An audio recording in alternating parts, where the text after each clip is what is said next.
सीधी सी बात है कि अपने मूड को अपने काबू में जो रखना जान जाए उसे जीतना आ गया।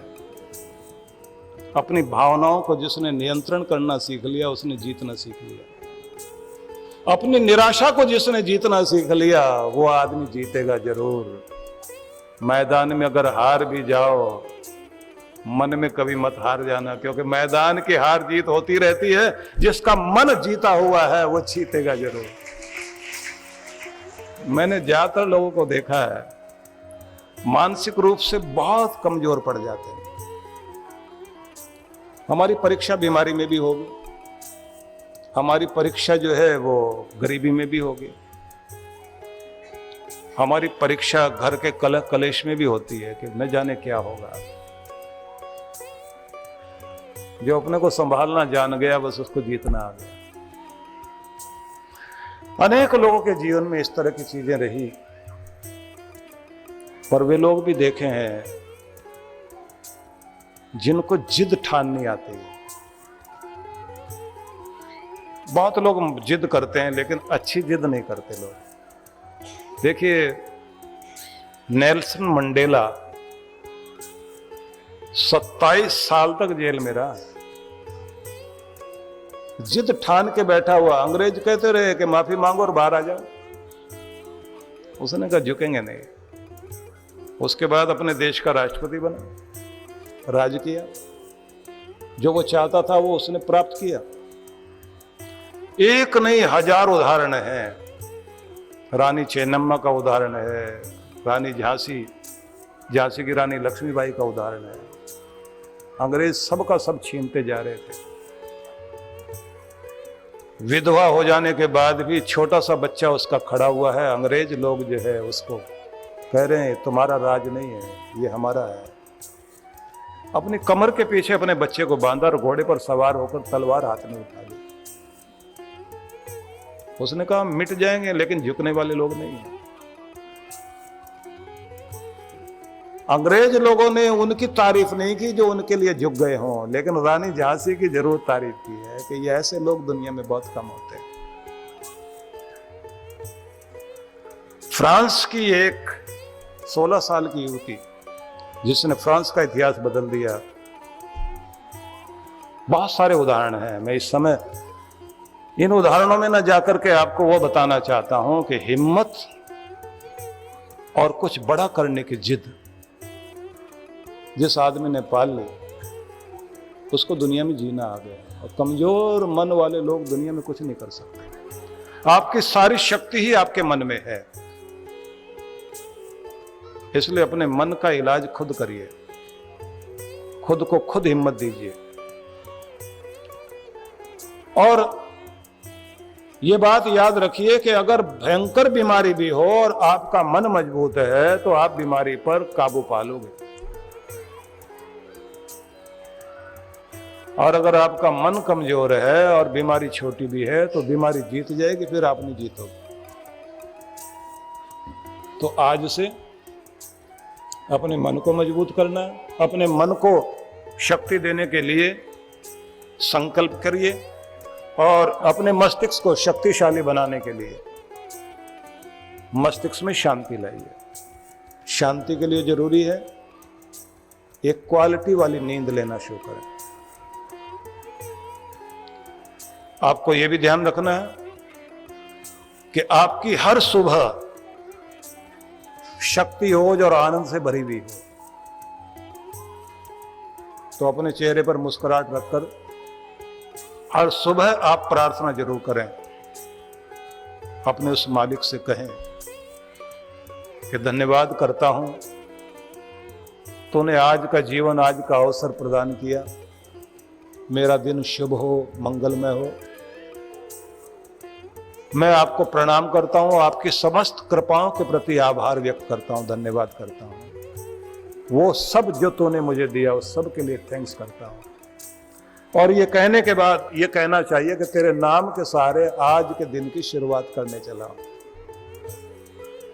और कहना कि मेरा हाथ पकड़कर मेरे संग रहना मेरे भगवान, मेरी मुस्कान होठों पर कायम रहे, मेरी वाणी में मधुरता बनी रहे। मेरा हृदय प्रेम से भरा रहे,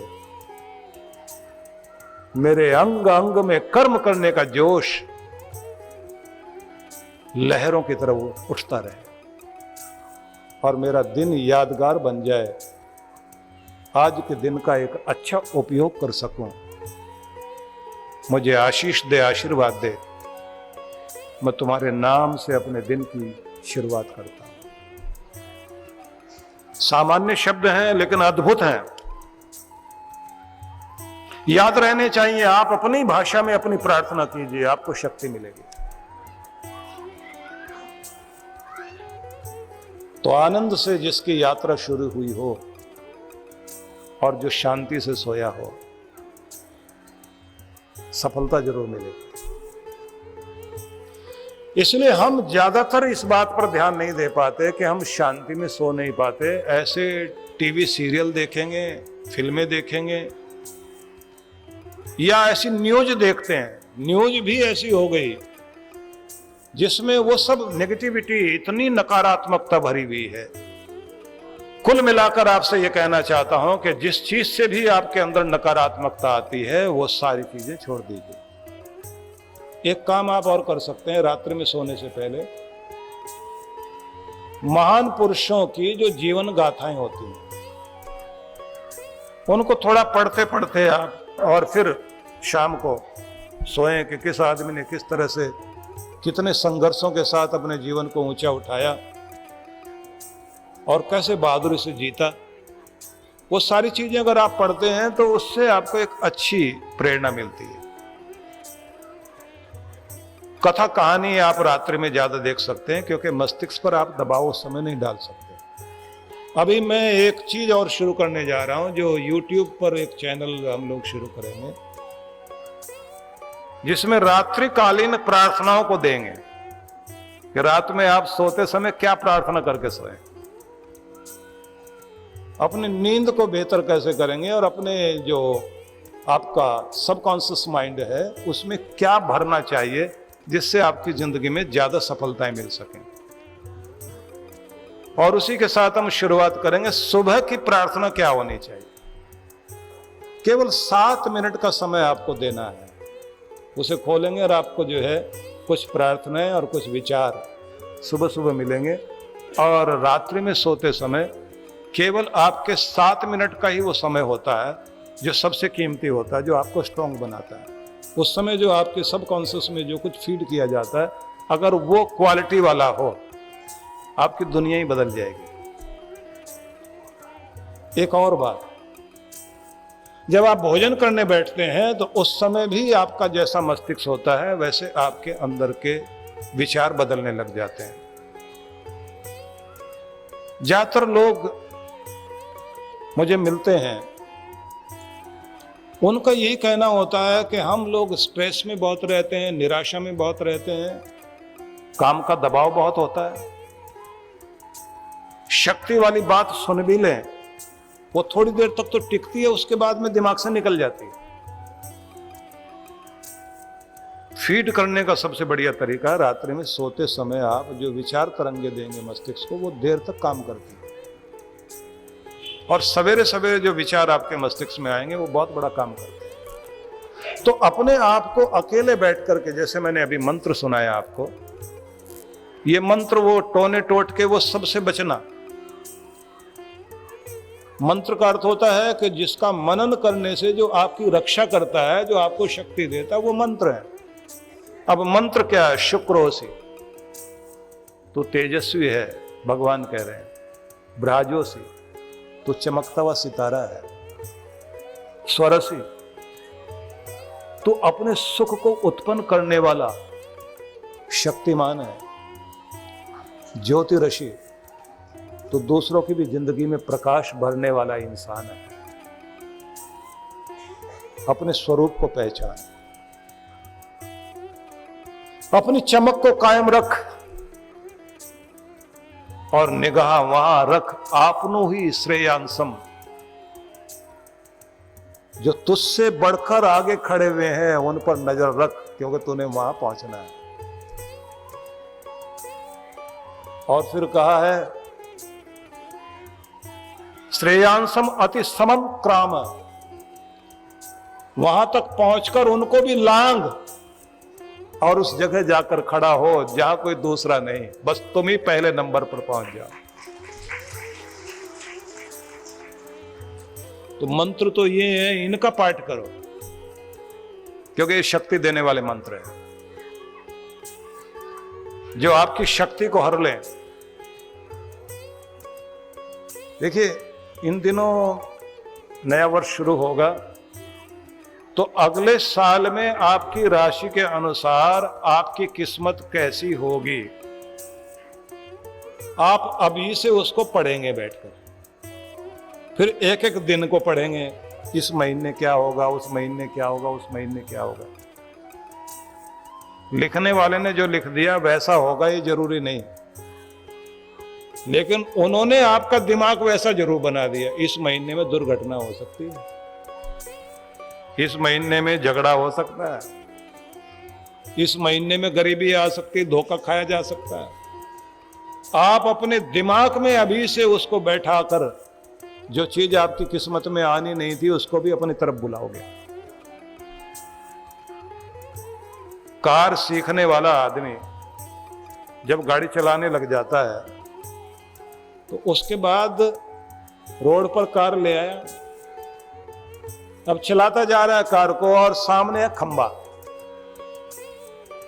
लेकिन सड़क जैसे उधर मुड़ती है तो दिखाई देता खंबा कोने में है, सड़क के उस साइड में है, बीच में नहीं है। लेकिन आप अपने मन में क्या बोलते जाते हैं, खंबा बचा के, खंबा बचा के, खंबा बचा के, खंबा बचा के। लेकिन जैसे जैसे नजदीक जाते हैं तो आप क्या करते हैं, बचा के भूल जाते हैं, खंबा खंबा खंबा खंबा। और कमाल की बात यह है कि खंबा था कोने में, गाड़ी जाके टक्कर वहीं मारती, क्योंकि आपका सबकॉन्शियस माइंड पूरा पूरा इस समय बैलेंस हो बैठा और उधर लेके जा रहा है आपको जहां आपको नहीं जाना चाहिए। और सिर्फ इतना ही नहीं होता, अगर आप ये कहें ये नहीं करना, ये नहीं करना, क्या नहीं करना, जो नहीं करना वो जो आप बोलते हैं दिमाग उसको पकड़ लेगा। डर नहीं लगना चाहिए, डर नहीं लगना चाहिए, डर नहीं लगना चाहिए, तो उसका मतलब डर बढ़ेगा, क्योंकि विपरीत का भी प्रभाव आपके मस्तिष्क में आता है। और मस्तिष्क बिल्कुल उसी तरह से है कि पागल को कहा गया कि पागल आग मत लगा देना, तो पागल क्या कहता, अब तो जरूर लगाऊंगा, तुमने याद करा दिया, नहीं तो मैं लगाने वाला था ही नहीं। इस पागल मन को वो याद मत कराओ जो आप नहीं चाहते, फिर क्या याद कराओ, जो आप चाहते हो वो याद कराओ, तो वो जिंदगी में आएगा जरूर। जो आपको चाहिए उसे याद कराइए बार बार, जहां पहुंचना चाहते हैं उसे याद कराइए, जहां नहीं पहुंचना चाहते उसकी चर्चा मत करिए, जो होना चाहते हैं उसकी चर्चा कीजिए। एक मंत्र है, स्वयं वाजिन तन्वम कल्पयस्व, स्वयं यजस्व, स्वयं जुषस्व। बलशाली जीव अपने विस्तार की कल्पना खुद करो और अपने अच्छे होने का लाभ लो। महिमा ते अन्येन सन्नशित, तुम्हारी महिमा को कोई दूसरा नहीं समझेगा, तुम्हें अपनी महिमा खुद समझनी है। पिछले कुछ साल पहले अमेरिका में न्यूयॉर्क के मैनहट्टन के रेलवे स्टेशन पर एक व्यक्ति अपने हाथ में गिटार लेकर बैठा हुआ,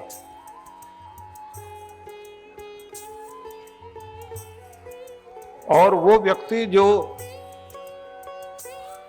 अमेरिका का बहुत बड़ा गिटार वादक था और जिसका गिटार भी 2 करोड़ रुपए का, बस थोड़ा सा भेष अपना बदला हुआ, और वो भी कोई खास भेष नहीं बदला, हल्का सा चेंज किया, हल्का सा। अब गिटार हाथ में लेकर उसने वहां गिटार बजाना शुरू किया। अब लोग आ रहे हैं जा रहे हैं और सिक्के फेंकने शुरू किए। पूरे दिन में उसको $200 इकट्ठे हुए। $200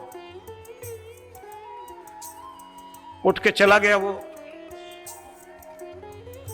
उसके बाद पूरे शहर में उसके बड़े बड़े होर्डिंग लगे कि इस व्यक्ति का एक संगीत का महोत्सव इस स्टेडियम में होने वाला है, और वहां जो उसकी फीस थी वो $200 पर टिकट,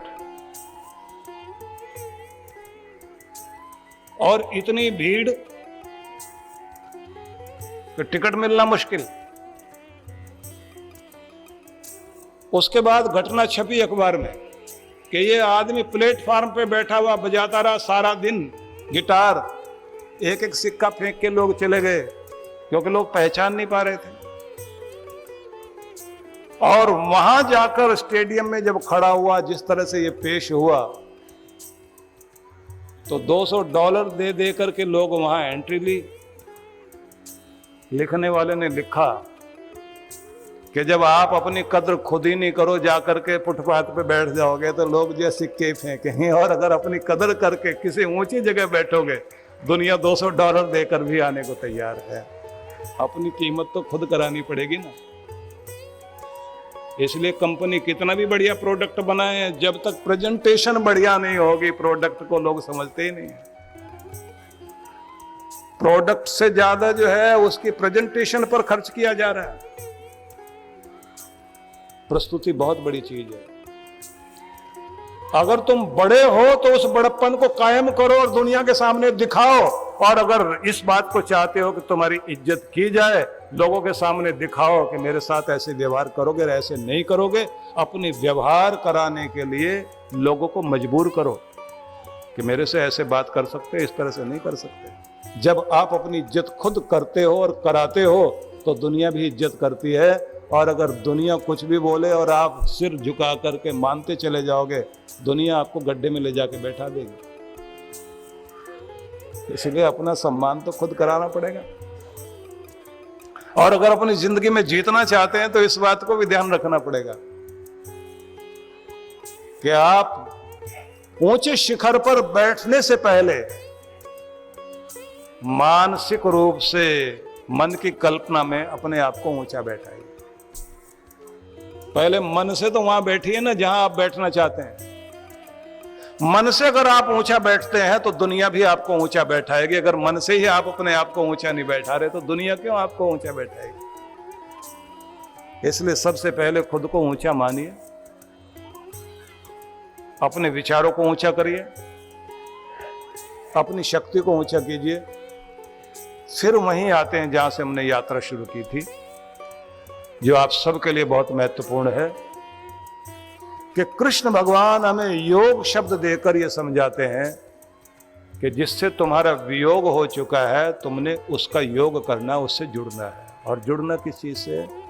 हर आदमी अपनी सच्ची खुशी, अपना आनंद, अपना सच्चा प्रेम पाना चाहता है, सच्ची शक्ति पाना चाहता है, और वो सब है परमात्मा में। परमात्मा से जुड़ने का नाम ही योग है।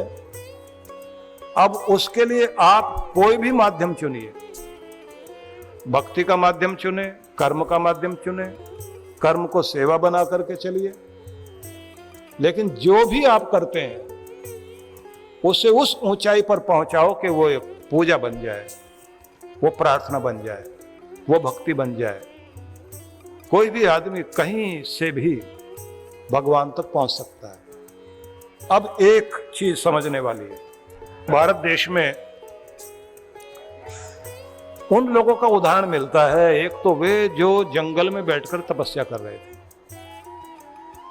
दूसरे वे लोग जो जंगल में तो नहीं गए थे, अपने घर में।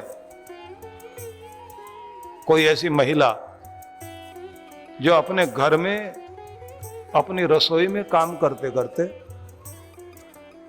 अपना जीवन व्यतीत कर रही थी,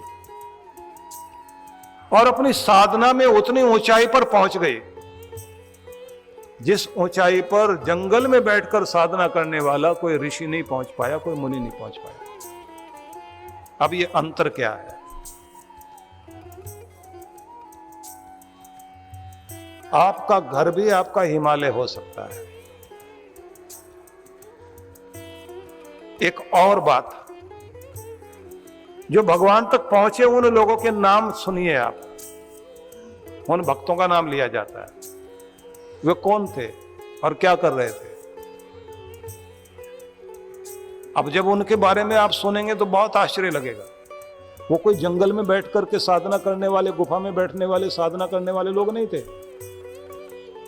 सदना नाई, सावंता माली, माली का काम करने वाला, सदना कसाई, गोरा कुम्हार, सावंता माली, सदना कसाई, गोरा कुम्हार, धन्ना जाट। क्या कर रहे थे ये लोग? धन्ना जाट खेती कर रहा था, सावंता माली माली का काम कर रहा था, गोरा कुम्हार कुम्हार का काम कर रहा था। ये अपना काम करते करते भगवान तक पहुंचे। इन्होंने कोई जंगल में जाकर बैठे ऐसा तो नहीं है। सेना नाई का काम कर रहा था। महाराष्ट्र में आप जाएंगे तो पूना से चलते हुए आप उस क्षेत्र में आगे बढ़ते जाइए तो आपको इन सब भक्तों के स्थान मिलेंगे। गोरा कुम्हार का स्थान, सेना नाई का स्थान, सावंता माली का स्थान, ये सब स्थान आपको मिलेंगे और बड़ी महिमा है इनकी। धन्ना जाट खेत में काम करता हुआ भगवान को पा रहा है। छोटी सी एक कन्या है जिसका नाम, जिसने खिचड़ी खिलाई भगवान को, सबको याद है ना, कर्मा बाई। आप जगन्नाथपुरी में जाएंगे तो वहां भगवान को जो भोग लगाया जाता है वो सब तरह के भोग में खिचड़ी का भोग भी लगाया जाता है। क्यों? ये कुछ पता नहीं। भगवान को अगर कर्मा बाई की खिचड़ी पसंद आ गई तो हो सकता है हमारी खिचड़ी भगवान स्वीकार कर लें।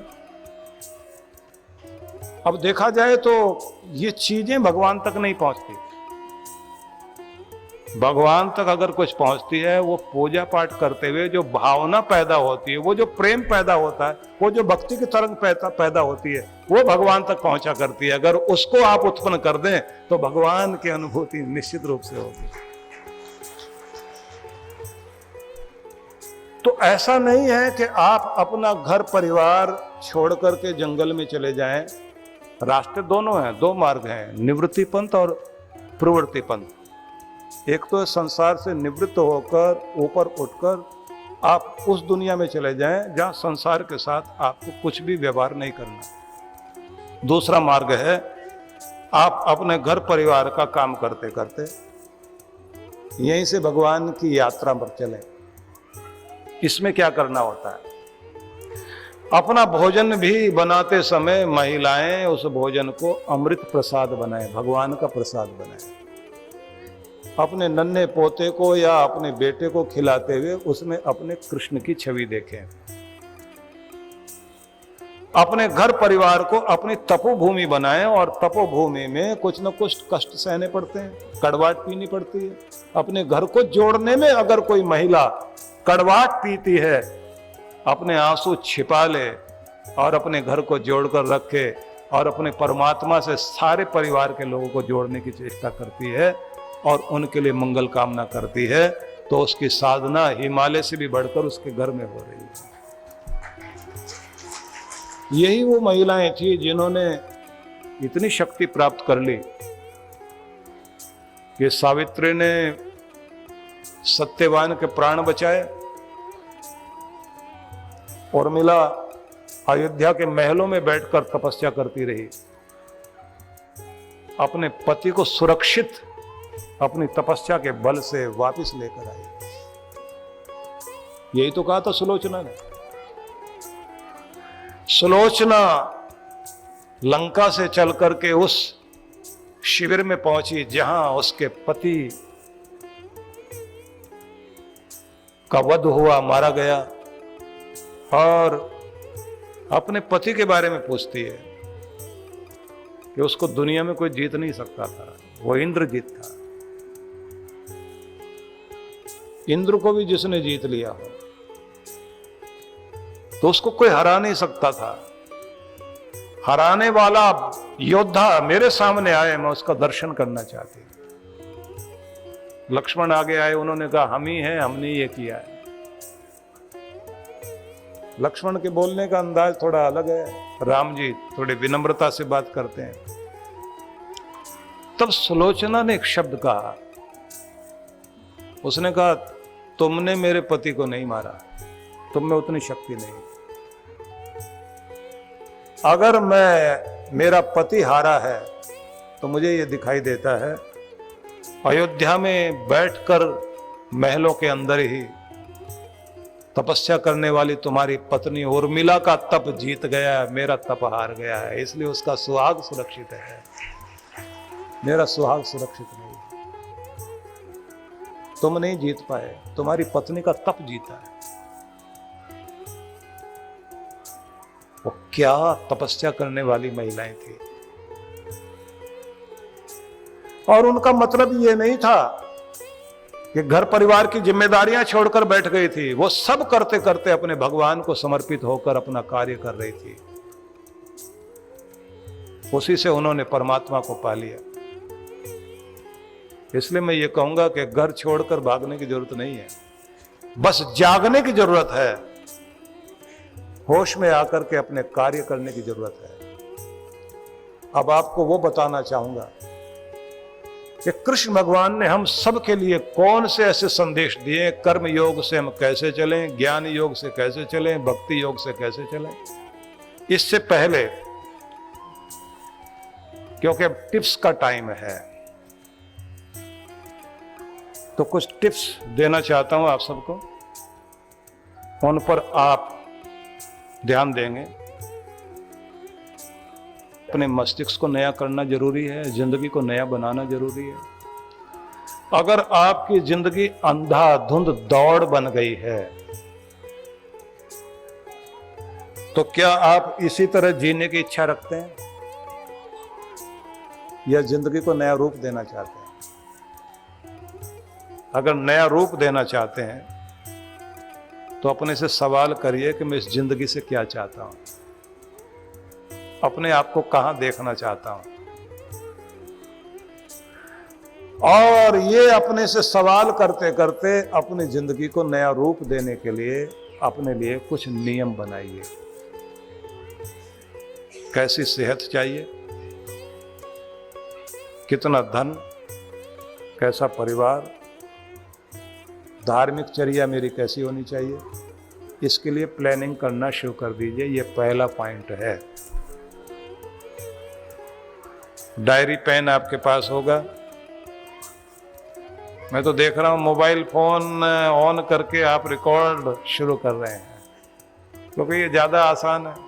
अच्छी बात है, रिकॉर्ड कर लीजिए, लेकिन इसे आप बाद में डायरी में उतारना। दूसरी बात, खुद को जानने की चेष्टा करेंगे। इसमें क्या जानना है? इसमें जानना है कि आपके काम करने की कार्यशैली कैसी है और आपकी रुचि किस चीज में ज्यादा है। आपको यह भी जानना है कि आपकी खूबियां कौन कौन सी हैं। आपको यह भी जानना है कि आपकी खामियां कौन सी हैं। आप कितने लापरवाह हैं, कितने आलसी हैं, कितने जिद्दी हैं, बात मान भी लेते हैं पर करते अपने मन की हैं। आज से अपने आप को बदलेंगे। नया होने के लिए और नया साल मनाने के लिए दिमाग को बदलने की जरूरत है, कपड़े नए पहनने की जरूरत नहीं है। नए कपड़ों से आप नए नहीं होंगे, नई गाड़ी से नए नहीं होंगे, नए मकान से नए नहीं होंगे। जब आपका दिमाग नया होता है तो आपकी जिंदगी नई होती है। जब आपके विचार बदलते हैं तब आपकी जिंदगी बदलती है। इसलिए आप अपने मस्तिष्क को बदलिए बाहर से बदलने से कुछ नहीं होगा। देश विदेश में भ्रमण करके आ जाइए, नया साल बनाने के लिए जाएं, मनोरंजन तो हो जाएगा लेकिन जिंदगी में रंज जरूर रह जाएगा। अगर रंज और गम से मुक्ति पाना चाहते हैं तो अपने आप को चेंज करने के लिए आपको अपने विचार बदलने पड़ेंगे। कहते हैं कि क्षमा बुझ जाए तो जल सकती है,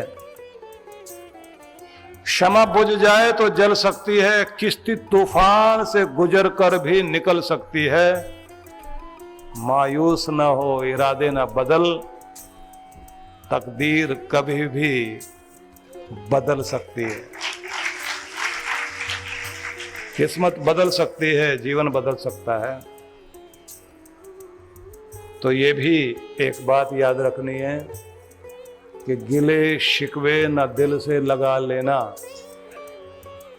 गिले शिकवे न दिल से लगा लेना। कभी मान जाना, कभी मना लेना। घर परिवार में कभी मान जाना, कभी मना लेना। कल का क्या पता हम हो न हो, जब भी मौका मिले थोड़ा हंस लेना और थोड़ा हंसा लेना। जीवन इसी का नाम है। तो आपको यह भी ध्यान रखना कि आपकी अब तक किन बातों को लेकर तारीफ होती थी, उन्हें बढ़ाइए। किन बातों के लिए आपको टोका जाता था, उन्हें घटाइए। आपके सपने क्या थे जो आप पूरा करना चाहते थे, उनके बारे में सोचिए। और जिस चीज को आप जिंदगी में होता हुआ नहीं देखना चाहते, उनकी तरफ पीठ कर लीजिए। और जहां अपने आप को अशक्त अनुभव करते हैं, उन सब के लिए प्रार्थना लिखकर कागज पर भगवान के चरणों में रख दीजिए और प्रार्थना करके मांगिए कि परमात्मा मुझे ये चाहिए। देर सबेर वो सब आपको मिलेगा जरूर। बहुत बहुत आशीर्वाद, बहुत बहुत शुभकामनाएं।